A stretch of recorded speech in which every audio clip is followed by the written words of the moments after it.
गए बरस की ईद का दिन क्या अच्छा था। चांद को देख के उसका चेहरा देखा था।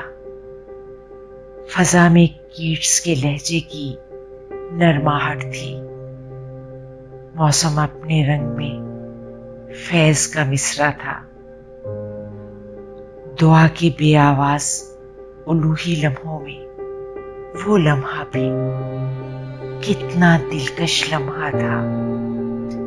हाथ उठाकर जब आंखों ही आंखों में उसने मुझको अपने रब से मांगा था, फिर मेरे चेहरे को हाथों में लेकर कितने प्यार से मेरा माथा चूमा था।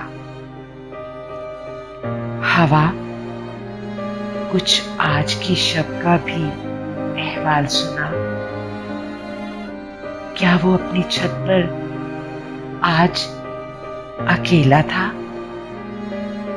या कोई मेरे जैसी साथ थी और उसने चांद को देख के उसका चेहरा देखा था।